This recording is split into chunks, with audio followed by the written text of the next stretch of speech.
서머나 교회는 칭찬을 듣고 안심할 수 있는 교회가 아닙니다. 예수는 이 교회에게 더 잘해라라고 말하지 않습니다. 곧 끝난다라고도 말하지 않습니다.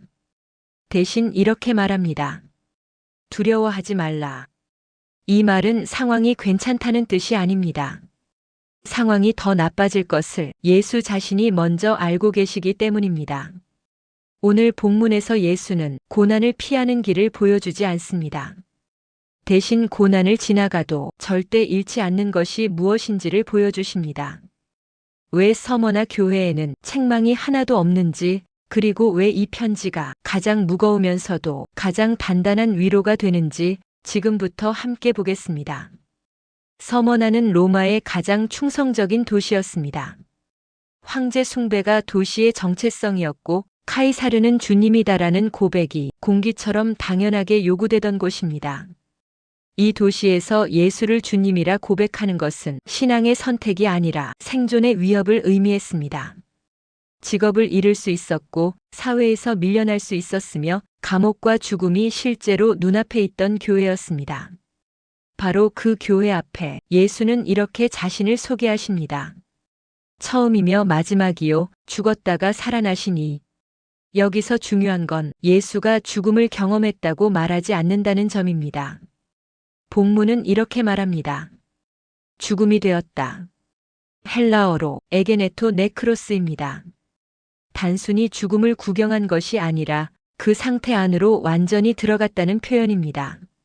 시체가 되는 자리까지 내려갔다는 말입니다. 서머나 성도들이 두려워하던 바로 그 지점, 예수는 이미 그 안에 들어가 본 분입니다. 그래서 이 자기소개는 권위 선언이 아니라 공감의 선언입니다. 너희가 무서워하는 그 끝, 나는 이미 그 자리에 있었다. 그리고 예수는 거기서 멈추지 않으십니다. 죽었다가 살아나시니. 여기서 사용된 동사가 에제센입니다. 단순히 심장이 다시 뛴 것이 아니라 새로운 생명의 국면으로 들어갔다는 표현입니다. 이 말은 서머나 교회에게 매우 강하게 들렸을 것입니다. 왜냐하면 서머나는 한때 완전히 파괴되었다가 다시 세워진 도시였기 때문입니다. 사람들은 서머나를 죽었다가 살아난 도시라고 불렀습니다. 그런데 예수는 그들이 자랑하던 그 언어를 가져와 이렇게 말하시는 것입니다. 진짜 죽었다가 살아난 분은 이 도시가 아니라 나다. 이제 메시지가 분명해집니다. 에베소 교회 앞에 서신 예수는 별을 붙들고 촛대 사이를 거니시는 통치자였습니다. 그러나 서머나 교회 앞에 서신 예수는 죽음을 통과한 동반자입니다. 서머나 교회에게 필요한 것은 찬란한 영광의 형체가 아니었습니다. 고난의 이유를 설명하는 이론도 아니었습니다. 그들에게 필요한 분은 이렇게 말해줄 수 있는 분이었습니다. 나도 죽어봤다. 그리고 괜찮다. 이 길 내가 먼저 걸어봤다. 그래서 서머나 교회에 주어지는 말씀은 아직 시작도 하지 않았는데 이미 복음으로 시작됩니다. 고난을 앞둔 교회에게 예수는 명령으로 말하지 않습니다. 자기 자신으로 말씀하십니다. 서머나 교회는 한 방향에서만 압박받고 있던 교회가 아닙니다.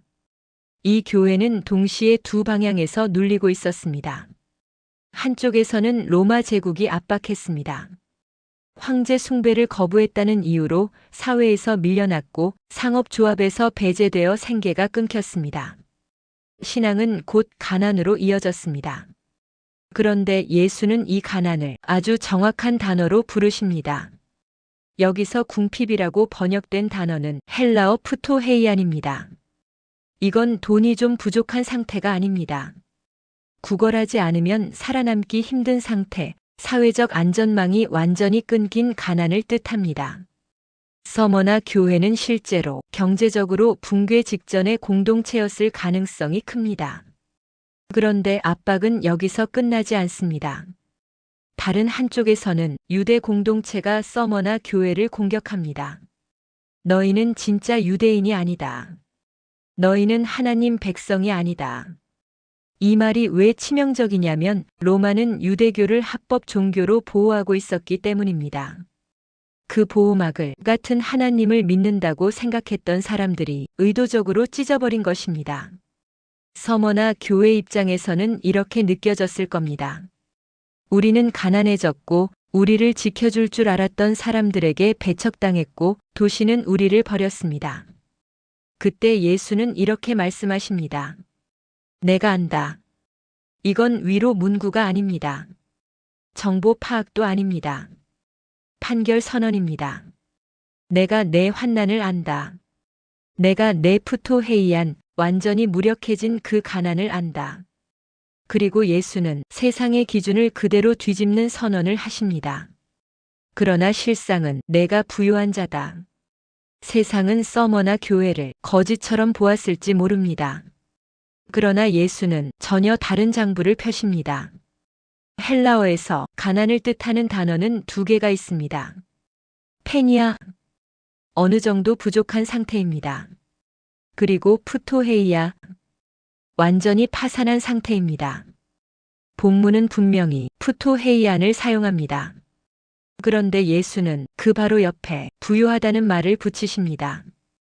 이건 위로가 아닙니다. 평가입니다.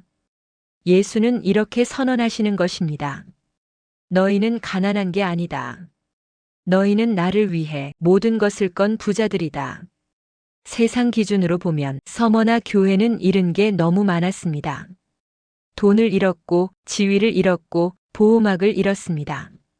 그러나 예수의 기준에서는 이 교회는 가장 중요한 것을 잃지 않았습니다. 주님을 붙드는 자리, 정체성을 타협하지 않는 자리, 끝까지 떠나지 않는 자리에 그대로 서 있었습니다. 그래서 예수는 서머나 교회를 불쌍하다고 부르지 않으십니다. 패배자라고도 부르지 않으십니다. 부요한 자라고 선언하십니다. 그리고 마지막으로 예수는 이 비방의 정체를 분명히 밝히십니다. 혈통이 아니라 권력이 아니라 주님을 누구로 고백하느냐가 참된 하나님의 백성을 가른다는 선언입니다. 그래서 이 말씀은 서머나 교회에게 이렇게 들렸을 것입니다. 세상은 너희를 거지라고 부르지만 내 장부에는 너희가 가장 부유한 자로 기록되어 있다. 10절 말씀은 위험을 덮어주는 말씀이 아닙니다. 오히려 위험을 정확히 보여주는 말씀입니다. 예수는 말합니다. 고난은 올 것이다. 감옥도 실제가 될 것이다. 죽음의 가능성도 숨기지 않는다.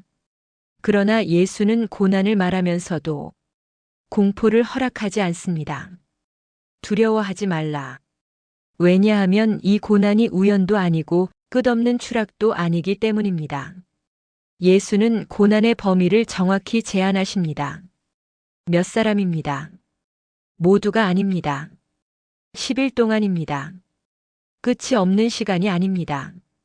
이 10일이라는 말은 단순한 숫자가 아닙니다. 헤메론 데카, 견딜 수 있는 기간이라는 선언입니다. 서머나 성도들은 알았을 것입니다. 로마의 감옥은 영구 거처가 아니라 판결을 기다리는 임시 장소라는 것을 말입니다. 즉 예수는 이렇게 말씀하시는 셈입니다. 이 고난은 영원하지 않다. 끝은 반드시 온다. 그래서 예수는 고난을 제거하지 않으시고 고난에 대한 공포를 제거하십니다. 그리고 이렇게 요청하십니다. 죽도록 충성하라. 이 말은 죽음을 강요하는 말이 아닙니다. 영웅이 되라는 명령도 아닙니다. 끝까지 자리를 떠나지 말라는 요청입니다. 결승선 앞에서 멈추지 말라는 격려입니다. 그리고 예수는 그 결승선 너머에 무엇이 있는지 분명히 보여주십니다. 내가 생명의 관을 내게 주리라. 여기서 관은 스테파노스입니다. 서머나 사람들이 가장 잘 아는 단어입니다. 이 도시는 자기 도시를 면류관이라 불렀고 경기에서 이긴 자에게 관을 씌워주던 곳이었습니다. 예수는 그 이미지를 그대로 가져와 말씀하십니다. 도시가 자랑하는 돌의 관이 아니라 사람들이 주는 시드는 관이 아니라 내가 생명으로 된 관을 주겠다. 그러므로 이 말씀의 결론은 이것입니다. 죽음은 충성의 끝이 아닙니다. 완성입니다. 세상은 이 싸움의 끝을 패배라고 부르겠지만 예수는 그 끝을 승리라고 부르십니다. 그래서 서머나 교회는 고난 앞에서도 물러서지 않았고 죽음 앞에서도 무너지지 않았습니다. 결승선에는 사형대가 아니라 주님이 면류관을 들고 기다리고 계셨기 때문입니다. 11절은 서머나 교회가 가장 두려워하던 공포의 정체를 정면으로 겨냥합니다. 서머나 성도들이 실제로 두려워했던 건 고문이었고 감옥이었고 처형이었습니다. 즉 첫째 사망이었습니다. 예수는 그 공포를 부정하지 않습니다. 너희는 죽지 않을 거야 라고 말하지도 않습니다. 대신 이렇게 선을 긋습니다. 이기는 자는 둘째 사망의 해를 받지 않는다. 둘째 사망, 호 타나토스 호 데우테로스. 이 말은 육체의 죽음을 넘어서 하나님과의 최종적 단절을 가리킵니다. 예수는 이렇게 말씀하시는 셈입니다. 사람들은 너희 몸을 죽일 수 있다. 하지만 너희 존재의 끝을 결정할 수는 없다.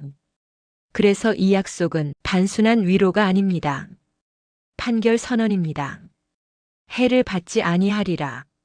이 말은 우메 아디케데 강한 이중 부정입니다. 어떤 경우에도 어떤 상황에서도 절대로 일어나지 않는다는 선언입니다. 로마는 너희 생명을 빼앗을 수 있다고 믿었지만 예수는 여기서 분명히 말합니다. 거기까지다. 그래서 서머나 교회는 죽음 앞에 서 있었지만 안전한 교회였습니다. 그들이 피하지 못한 것은 첫째 사망이었지만 그 누구도 건드릴 수 없는 것은 둘째 사망이었기 때문입니다. 이게 서머나 교회에게 주어진 마지막 약속입니다. 서머나 교회는 죽음이 눈앞에 들이온 상황에서도 예수를 놓지 않았기 때문에 책망 대신 약속을 받았습니다. 예수는 고난을 없애주지 않으셨지만 그 고난이 어디까지인지 분명하게 선을 그어주셨습니다. 사람은 죽일 수 있어도 하나님과의 관계까지는 건드릴 수 없다는 선언이었습니다. 그래서 서머나 교회는 패배자가 아니라 이미 결승선을 통과한 교회였습니다. 다음 교회는 버가모 교회입니다. 겉으로는 잘 버티는 것처럼 보이지만 보이지 않는 타협이 스며들어 있던 교회입니다. 서머나와는 전혀 다른 방식의 시험 앞에 서 있습니다. 이 말씀이 도움이 되었다면 함께 묵상할 분들과 나눠주세요. 요한계시록은 혼자 읽기보다 함께 들을 때 더 선명해집니다. 다음 영상에서 이어가겠습니다.